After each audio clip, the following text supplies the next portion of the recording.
The southwestern region of the United States, Texas, Oklahoma, New Mexico, and Arizona, is sometimes regarded as a great empire. New Mexico and Arizona alone span the broad Rocky Mountain Plateau. A high-level plain marks the plateau's eastern boundary, and mountains thrust their jagged peaks into its northern. Rainfall is heaviest toward the east, where many streams begin, threading their way down through the fertile farmlands of Oklahoma and Texas to the Mississippi Basin and the Gulf of Mexico.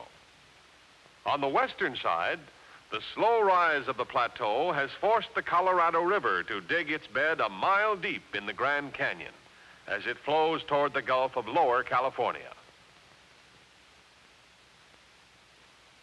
The Great Dry Plateau is dotted with picturesque stretches of desert.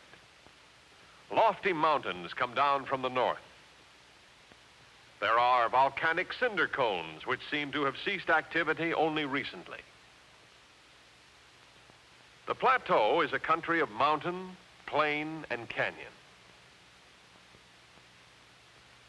The Grand Canyon of the Colorado attracts thousands of tourists annually, as well as geologists who come to read the history of the Earth in its exposed rock strata.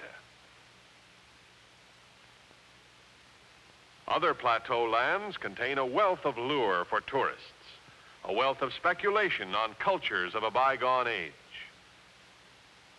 For ages, Indians have found this plateau a good place to live.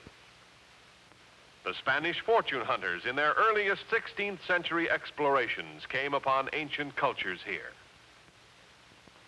As a result of intermarriage, Spanish blood, mixed with that of native Indian, continues to this day in many people of the Southwest. Both Spanish and English are official languages in New Mexico. Prehistoric irrigation systems are reflected in giant modern projects in the Rio Grande and Gila River basins. Crops include most of the country's long staple cotton. More important on the plateau, however, are the cattle ranches introduced by the Spaniards. These influence life even today in this region.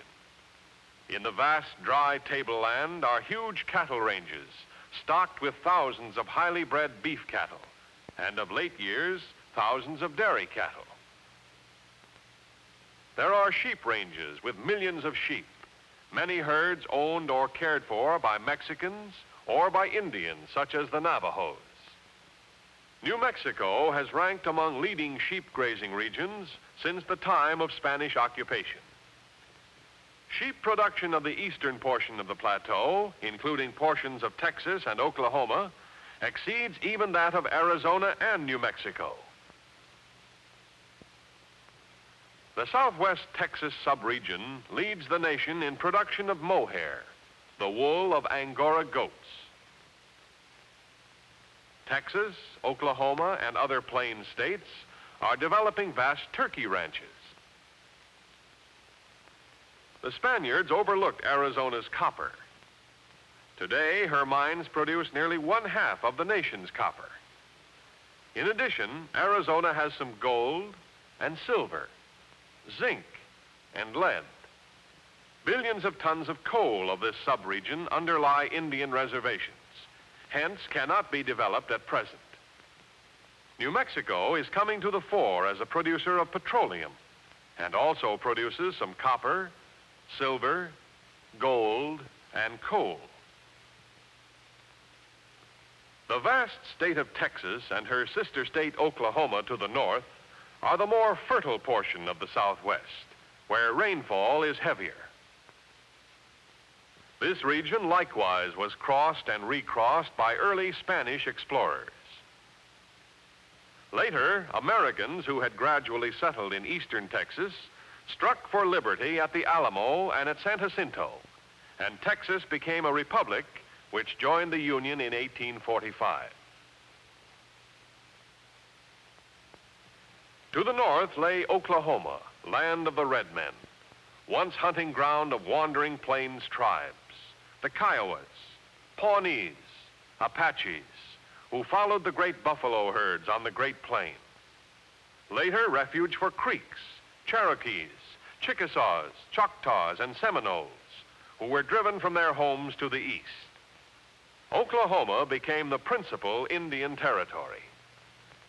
Today, it includes remnants of 88 tribes in its 120,000 of Indian ancestry. Today, nearly 9 million of the Southwest's 11 million people live in the fertile region of the Eastern Plains and Gulf Coast. Although there are still many large sheep and cattle ranches in Texas and Oklahoma, this area is closely related in agriculture to the southeastern United States. Texas and Oklahoma raising about 1/3 of the nation's cotton. Of this, Texas' rich central and northern farm belt produces 3 million bales of cotton in an average year.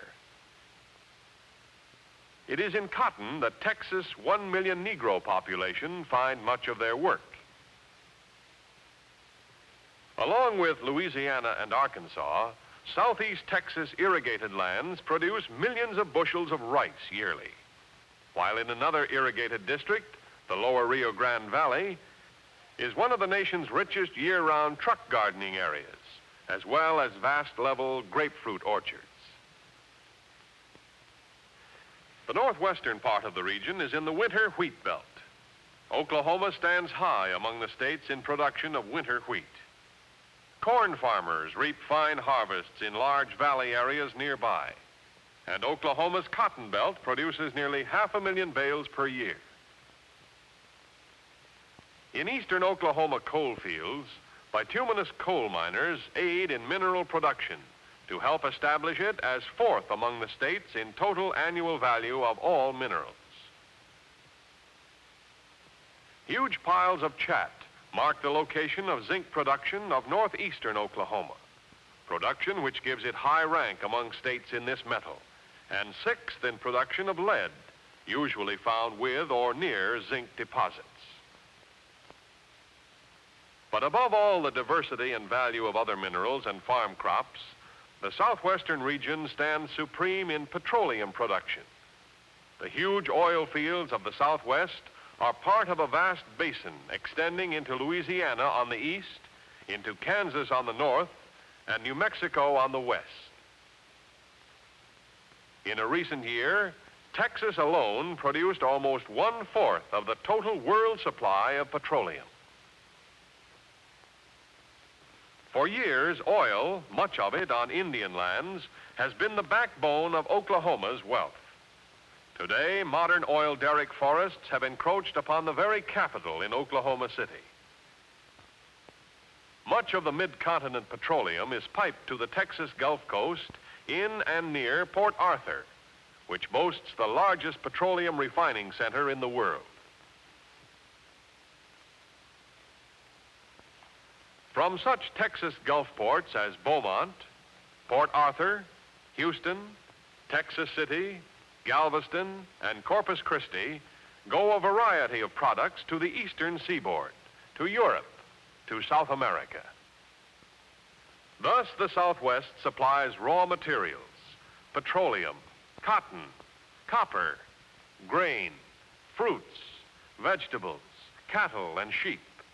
It receives manufactured goods, clothing, tools, a host of small products from the Northeast, autos and farm machinery from the Middle States, farm products from the Northwest, tobacco and textiles from the Southeast, lumber, seafoods, fruits, and motion pictures from the far west. There are 10 cities in the Southwest of over 100,000 population. They and their smaller sister cities are mostly trade and jobbing centers in a region that has had the greatest population increase ratio in recent years. Cities of the Southwest are typically new and clean, fueled largely by natural gas, cities largely without smoke. And so a vigorous modern culture replaces that of a bygone age in the Southwest. The wastes of straggling native growth become vast irrigated citrus farms. Across the sunlit plateau to the west, echoing back from canyon walls that long have shielded a dead past, comes the surge of modern life, the far-flung activities of modern agriculture, the exploitation of resources by modern industry, the rising crescendo of the conquest of a continent.